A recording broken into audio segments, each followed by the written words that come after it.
Hey there, Postal here. Well, it's my first battle of the day, so sometimes it takes extra dang long to frickin' load in, and today's that kind of day. We have a HG2 on the enemy team, an RB-17, a B-29C. What the hell? Alright, well, let's go ahead and get a command center here.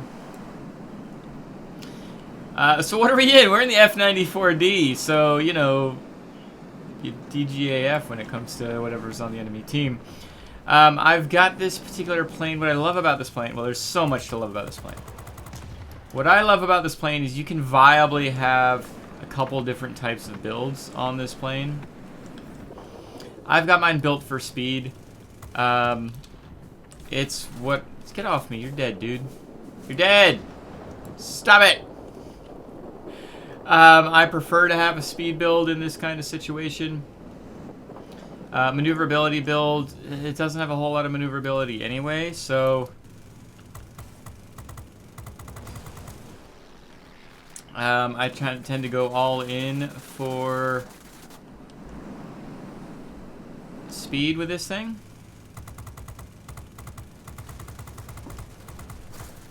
And as such...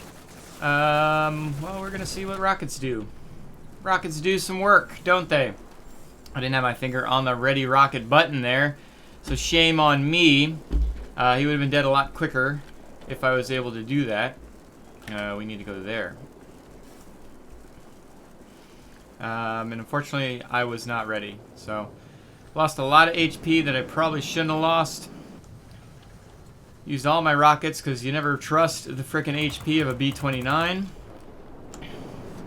But it's okay, I still have this nifty Vulcan cannon just hanging out on the front of my plane. Ready to do all the damage that it wants to. There we go. Up and over and around and through. Got a fighter inbound. Unfortunately, and I'm going to be caught out here. That's what that means. Yep, and it's an attacker, so I can't even, like, outspeed him.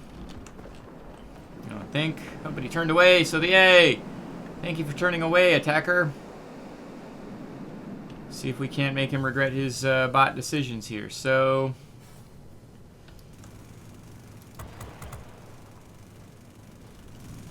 Hello, guns? Oh, come on. Ridiculousness. I got, like, everybody and their brother in the center, so I'd like to think that we can get it knocked out here. Oh, I need pneumatic control assist.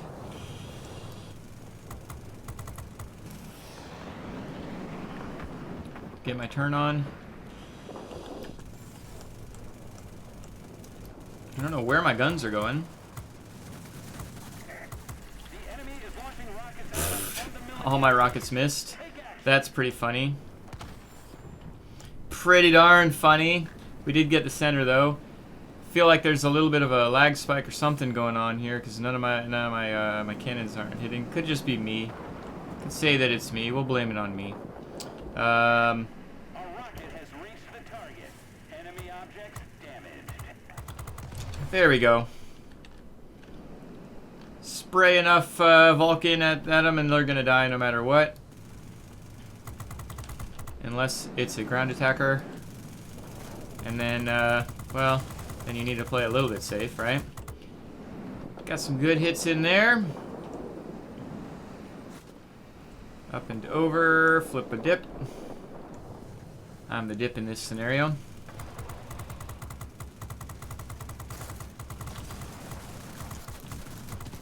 Go. Let's boost on out.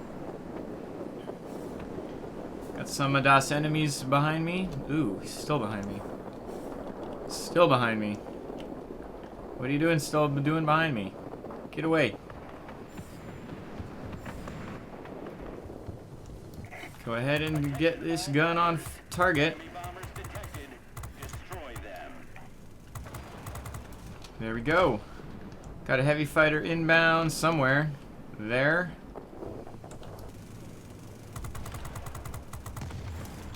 Ah!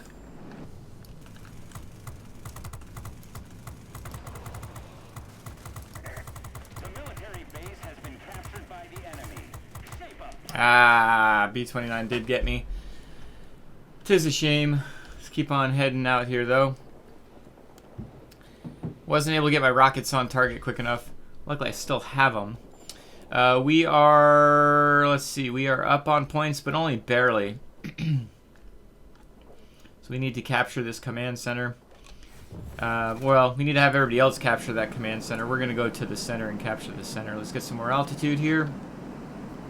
Let's take a sip of coffee. Ah, delicioso. Alright. Get your fingers off the boost. And stop following him, whoever you are. Stop doing that. Do not just sit behind a B-29. The only time I try to sit behind a B-29 is if I think I can kill him, you know, rocket him down, or whatever the situation may be.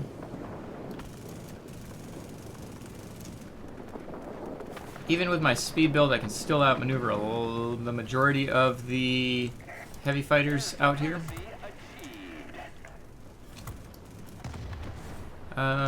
Let's go ahead and see what we can do here.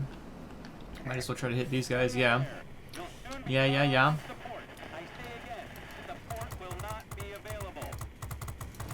Need to be more judicious with my gun here. I know it's a great gun, but you still don't want it to overheat too quickly. Doesn't tend to overheat all that quickly, to be honest.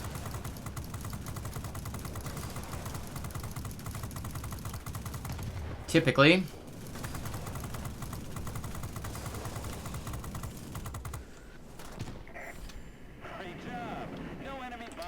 Nice!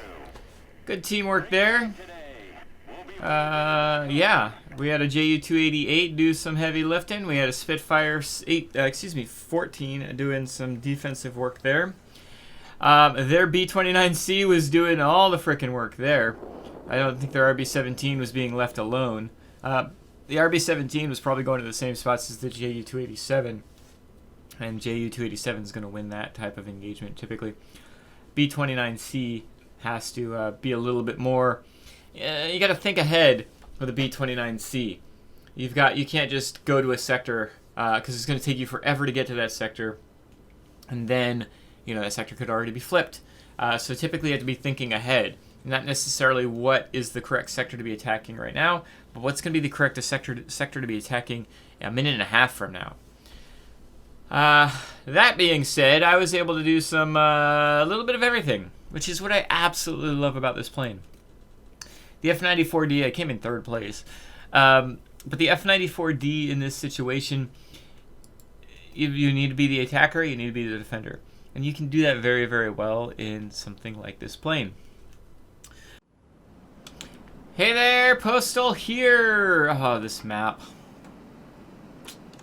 Well, you deal with the hand you're dealt. Is that how the phrase goes? Something like that. Well, at least we're in a damn good plane. Hope you're all having a good day. I am gonna have a good day. I've been flying the F-94D today. Yeah, so it's been a good day. What's so good about the F-94D, you say? And I say, what the hell? What have you been doing all your life? F-94D. You guys know this plane. Come on. You have a ridiculously awesome 20mm Vulcan cannon on the front of this thing. You have 24, count them. That's 24 rockets, air-to-air rockets on here. And overall, you've got a ridiculous amount of offensive firepower. Now, obviously, you can use it for defensive purposes. I've built my plane for speed, so it's a little bit more offensive output-ish. But a lot of people do have their F-94D built for maneuverability, and it's viable in both situations, for sure. I've been able to buff my my gun up to 922 damage per second out of one single cannon. And I like it. I'm just gonna go out on there and say I like it. I like it a lot. This plane has just so much going for it, right? It's one of those planes at tier 9 that you still feel comfortable in a tier 10 battle in. because you've got that ridiculous firepower. You've got that ability to impact enemy airplanes, and it doesn't matter the airplane type. Keep in mind, you know, maneuverable planes are definitely going to be a pain in my butt. There's some speedy planes that could be a pain in my butt. But if I dictate the engagement, I can definitely have a pretty good impact on the battle. Like that. Like this.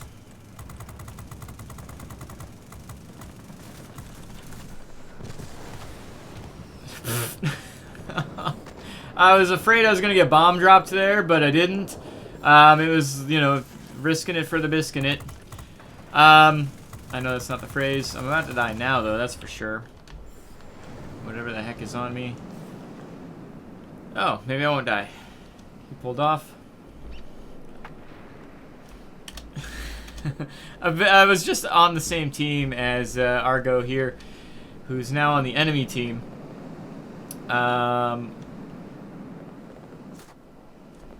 I gotta tell him. Yeah, I was afraid that I was gonna get bomb dropped, but at that point it was like if I didn't stop them, they were gonna get the center. And really, the only way that team, the enemy team on this map, wins is by getting that center. So I definitely didn't want them to get the center.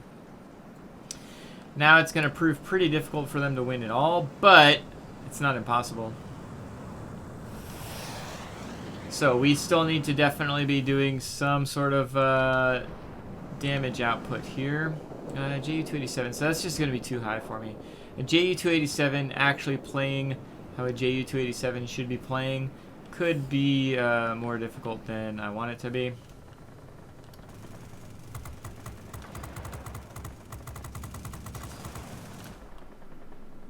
Let's get our boost on. Gonna boost away from that J7. I do not want to have to deal with him. Caught on fire anyway. I guess his fire extinguisher is out, because I thought I could have swore that he had a fire extinguisher before. All the more reason why I prefer firefighter over a fire extinguisher. As long as your pilot's in, you're good to go. You don't need to worry about if you've got the consumable ready to use. Alright, so we're just defending the center here more and more, and showing off the power of this frickin' cannon, right?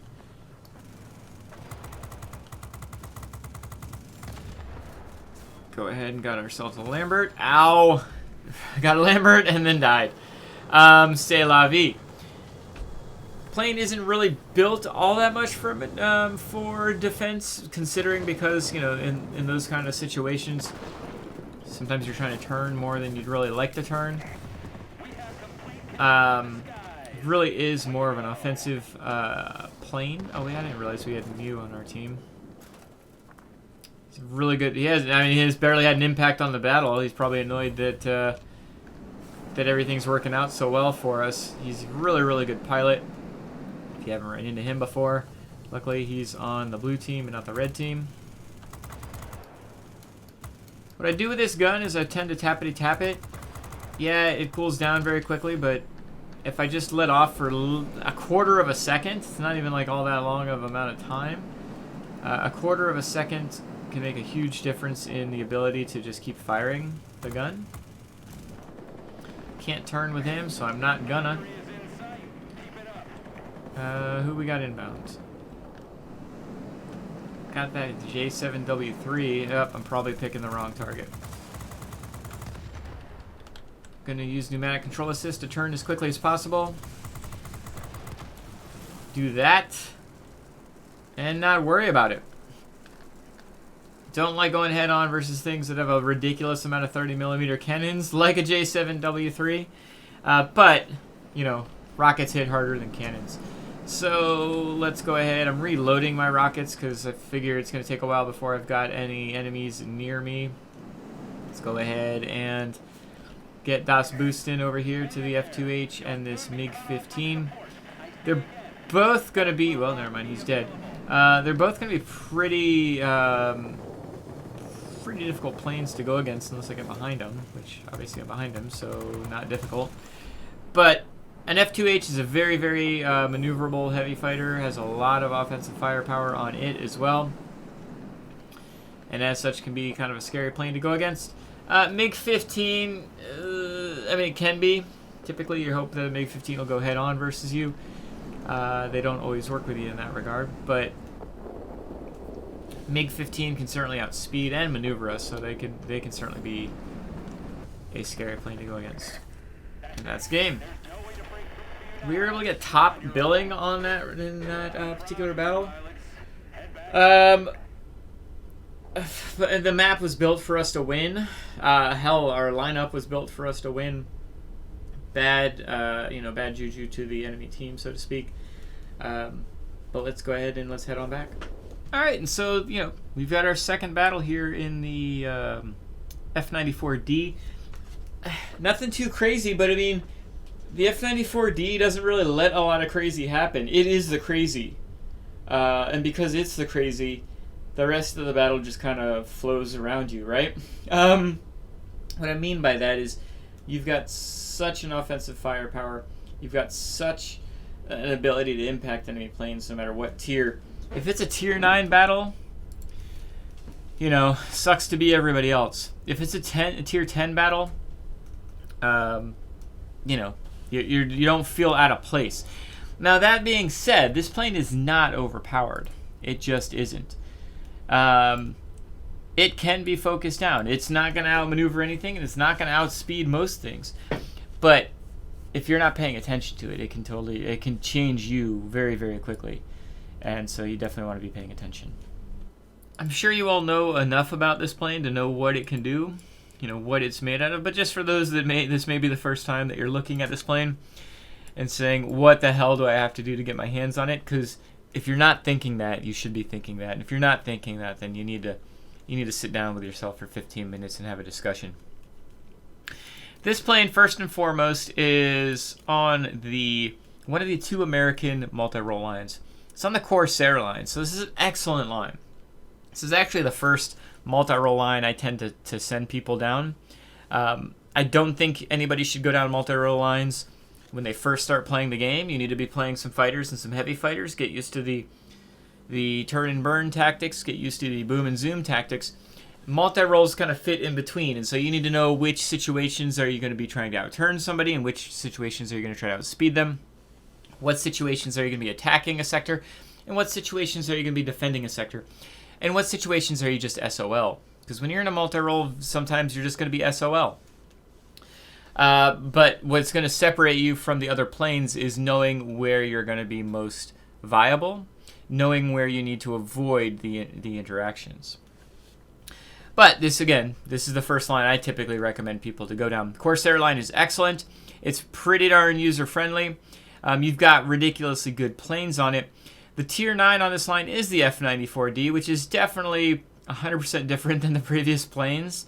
The F-4Us, the F-2G, which is just a super F-4U. And then you get to the F-94D. Then you end on an F-7U, which is an excellent plane, but takes some getting used to. The F-94D is tier 9 in that regard. Unlike any of the other planes on this line, it has air-to-air rockets. Unlike any other plane in the entire game, it has a 20mm Vulcan cannon. I must tell you, I don't must tell you, but I'm choosing to tell you, you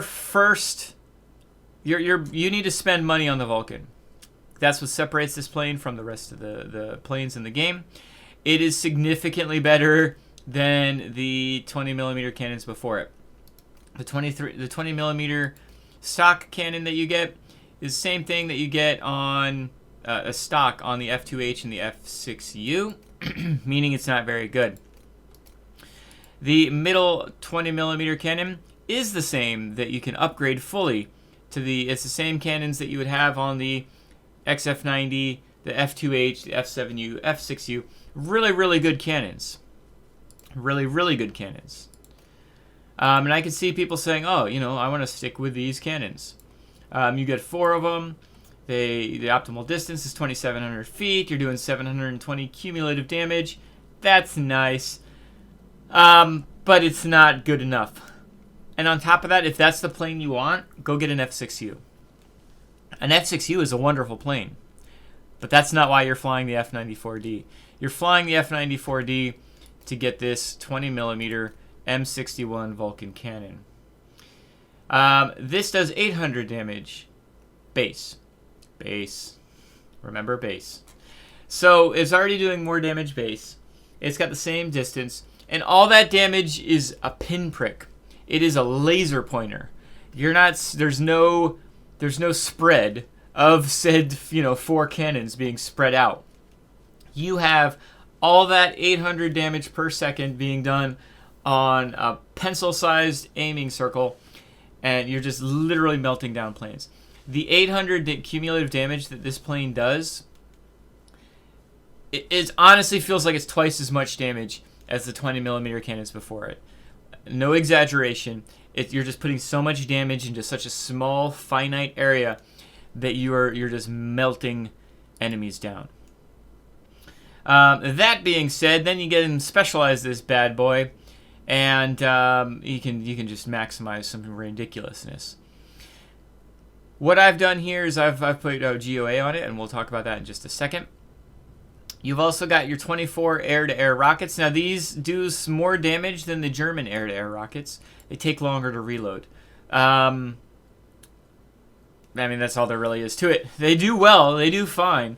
You tend to not, because your plane's not as maneuverable as a BVP 212, tends to be a little bit more difficult to get these rockets on target.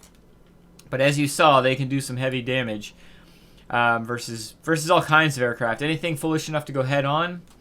And then bombers and ground attackers that are going in a straight enough line, you can definitely do some damage to them as well. So all in all, this is a very, very offensive plane. And you can use that offensive firepower, both in the rockets and the guns, to do great jobs attacking sectors, but also doing a great job defending sectors versus ground attackers and bombers, and even heavy fighters, so keep that in mind. As I mentioned in the beginning of this particular video, you can set this plane up for either maneuverability or airspeed. I've gone all in on airspeed. Well, I say all in. I've gone to maximize the airspeed without impacting the maneuverability. And what I mean by that is both my engine equipment slots are used for airspeed. I've got ultimate uprated engine here, which is helping my acceleration without the boost and my overall cruise speed. I've gone ahead and put ultimate high-speed gas turbine on here, which has helped my acceleration with the boost and my maximum speed with the boost activated. So my overall speed is just going to be, off the charts good, or as good as it can be for an F-94D. Minus the fact that on the airframe you can put polished skin. The problem with polished skin is, yeah, it would get me even more speed. That's a great thing, right? But it would take away from my maneuverability. And yes, I do not have a maneuverability build on this plane, but I also recognize that there's going to be time, you need to find a balance sometimes, and there's going to be times where just a little bit more maneuverability is going to be helpful in this plane. And so I'd rather not completely kill my maneuverability to get more speed, which is what the polished skin would do. Yeah, I would clearly get more speed. I could probably get this airspeed up to like 84, maybe even 85. But would that be worth having my maneuverability be severely hindered? Keep in mind, my maneuverability is showing it's 47, which isn't very good, but it's not absolutely terrible. It's showing it's 47, and that includes the lightweight wing frame. The lightweight wing frame doesn't take away from airspeed. It takes away from hit points, which, okay, whatever. For a multi-roll, whatever. I'm okay with that. But it adds to maneuverability. If I took this off and put polished skin, my maneuverability would probably drop down about 6, maybe even more, considering that the polished skin would continue to take away from it. So conceivably, my maneuverability could be down to like 40. Yeah, my airspeed could be up to like 85. But my maneuverability would be so poor that I wouldn't be able to overcome any of my mistakes or overcome an enemy pilot that's doing well. And so I've made a calculated step in putting lightweight wing frame on here to help my maneuverability without taking away from my airspeed. Forward firing weapon, as I've stated, I've put the gas operated action on here. Gas-operated action, yeah, it's going to take away from my overall accuracy. But the buff that this puts on the plane is significant. Keep in mind, gas-operated action impacts the rate of fire of your forward-firing guns, right? You only have one gun, so you're impacting the rate of fire of one gun that's already firing a ridiculous amount per second. Let me actually get, let me go over here and put the module details out here. Your rate of fire is 3,000 rounds a minute. Wrap your brain around that.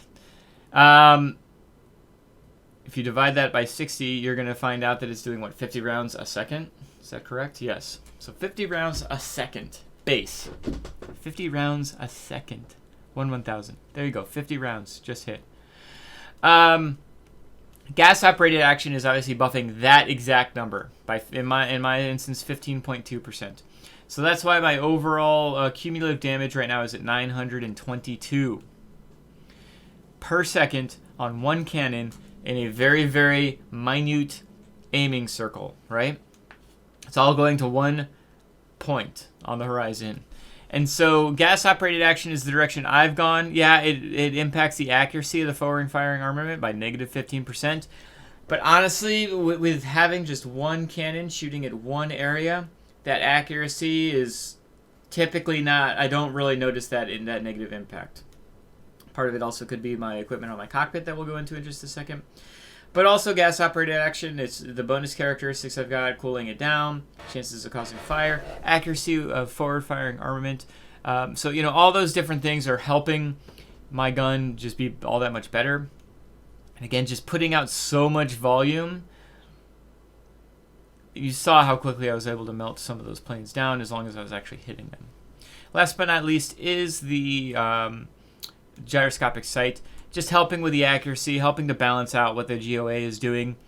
Yeah, it's potential to hurt the pilot's resistance to injuries.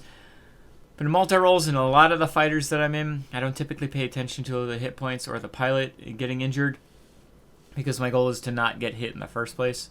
And so who cares how many hit points you've got if I avoid taking those shots in the first place. There are definitely... That's not across the board. That's not, definitely what I'm doing in all my fighters or multi-roles. But in this particular multi-role, that's what I'm doing. Also, beyond the just base 14%, accuracy when firing at moving targets is up 5%. Chance of inflicting critical damage up 5%. Accuracy when firing your forward armament. So the bonus characteristics of this and the GOA far outweigh the accuracy nerf that the GOA impacts the plane with. Overall, my consumables are pretty basic after that, at least basic for me. First aid package, because if I do get my pilot knocked out, I want to put him back in. This plane doesn't catch on fire all that often. And again, my goal is to not get hit in the first place. Not that happens, obviously. Pneumatic control assist, for those times when I desperately need just some more maneuverability. I will actually typically use this more often when I'm being chased down by something that I know eventually will catch up with me. What I will do is put pneumatic control assist on and try to make a U-turn quick enough that I can get facing them directly and either fire rockets to the face or hope that my cannon does enough damage quickly enough. If I'm going to die anyway, I might as well die fighting, not running. But you need to be tactful about that. You can't just say, well, I'm going to make a U-turn. And they're 1,000 feet behind you, then you making a U-turn is not going to make a difference if they're in a turn fighter, right? So I use that strategically, I guess is the right word choice for that, not tactfully. Maybe both words are accurate. I don't know. So either way, that's typically when I use this. I don't use this to get into dogfights. I typically use it to get out of trouble. Same with engine cooling. I'll use engine cooling to either get to a sector that desperately needs me to be there, or get away from a plane that's desperately trying to attack me, or if I'm in a one-on-one engagement and I'm trying to get something that's up high, I'll use it to try to get up high and get that guy knocked out, like a B-29, things of that nature. Universal ammo I use just because I figure I might as well. I also do use improved fragmentation just because I'm using rockets. I want to be able to do as much damage with those rockets as possible. This is an expensive plane to fly the way that I've got it set up, considering... there's 20,000 credits used right there just for the bullets and the rockets, Not to mention, if I use all 3 of these, there's 50,000 right out of the gate. And so that can certainly, you know, it's not going to make it easy. But the plane's definitely fun enough, worth any credits I'm using for it. As far as my pilot is concerned, I've got my pilot set up. Now, I've had aerodynamics expert on here from previous, before the aerodynamics expert got reworked. It's still on here. I suspect it's still helping me quite a bit, considering it's 40% buff to anything that's helping maneuverability and speed. I've got maneuverability and speed for my equipment, and it's ultimate, so 40% certainly can't hurt in that situation. Again, my complete focus is on my offensive impact. And so I've got Marksman 2 on here. I've got my my Expert Rocketeer, because if I am firing my rockets, I want a better chance of them hitting. And when I am firing my weapon, I want it to be able to hit the target I'm aiming for.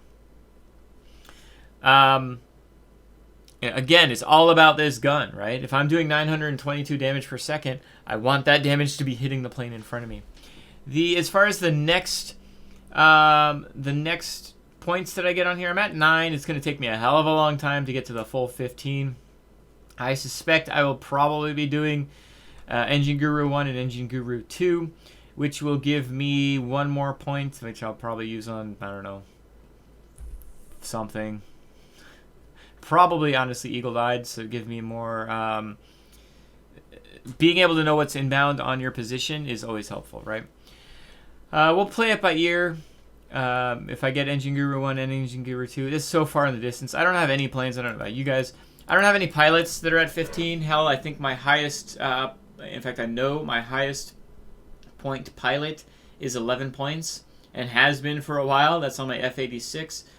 I just don't have a bunch of super high point pilots, but hey, we can change that hopefully maybe one day. Anyway, so that's my overall on this particular plane. One of my absolute favorites, on one of my absolute favorite lines in the game. I love when I'm live streaming and you guys request that I fly this, because A, it's freaking beautiful, and B, it's freaking deadly. And beautiful and deadly is a great combination in my humble opinion. Anyway, thank you so much for joining me. I'd love to hear your setup on the plane. I know quite a few people have a maneuverability build on this plane, which is perfectly acceptable, perfectly viable. Because the plane is still pretty speedy even with a maneuverability build. And it does allow you to get your rockets on target a little bit better. So I'd love to hear your overall setup on the F-94D if you've got one. And tell me how you're enjoying that particular build. I'm not saying this is the best build by any means. I'm just saying this is the build I'm enjoying and will continue to enjoy going forward. Thank you so much, and I hope you have a great day. Bye.